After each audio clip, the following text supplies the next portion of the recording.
Hello. Today we will be discussing the rules for or jobs performed by the silent E at the end of words. The most commonly understood role of the silent E is that it creates a long vowel sound in a previous vowel. This is often the case. However, as Denise Ide points out in Chapter 7 of Uncovering the Logic of English, there are many jobs performed by the small but mighty silent E.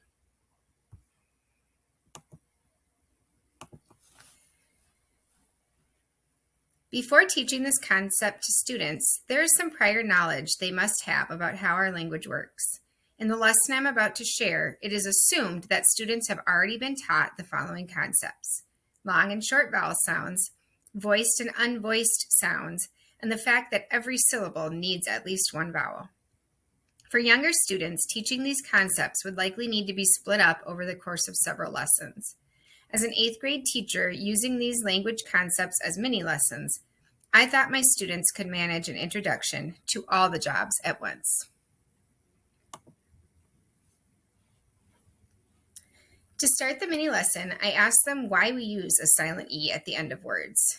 The only answer any of my students could come up with was the long vowel rule discussed earlier. I then showed them the list of 7 rules. Rule number 1, it makes the vowel before it say its name or turns it into a long vowel sound. So for example, cape, mine, or note. Notice if you covered up the E in cape, we would have the word cap. Therefore, we need that silent E to elongate the A sound. Rule number 2, it makes C and G soft. For example, ice, cage, dance, and range.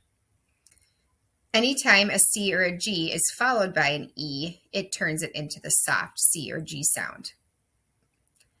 Number 3, no words in the English language end with I, U, or V. So adding that silent E in words like give, clue, or tie keeps I, U, or V from being the last letter.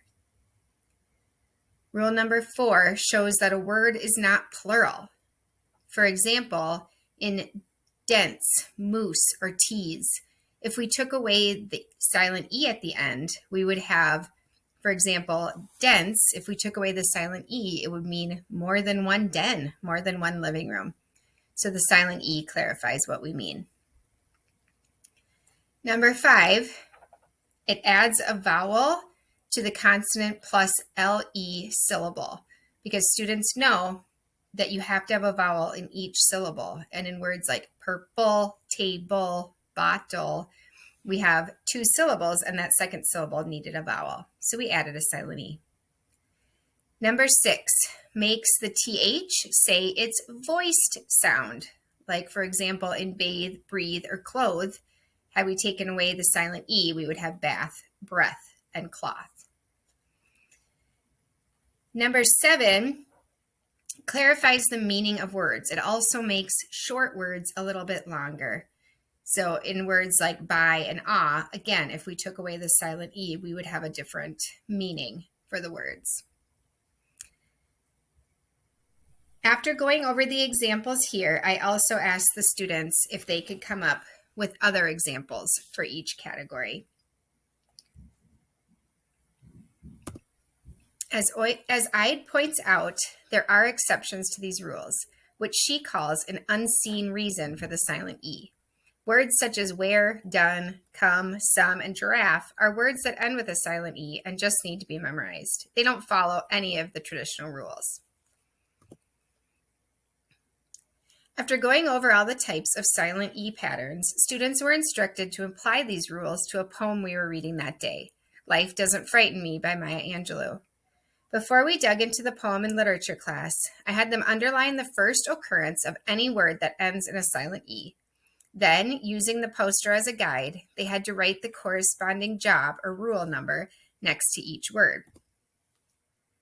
On the slide here, I have chosen a few different excerpts from the poem to highlight what the students were asked to do, and an example of the variety of rules they encountered. This could obviously be done with any text, and I chose to use one that we were reading that day anyway, as it had several silent E's with a variety of jobs represented. My overall goal with this lesson was not to make students memorize all the rules, but instead to give meaning to the patterns in our complex, beautiful language. Thank you to Denise Ide for helping me untangle for my students the often complicated and mysterious English language.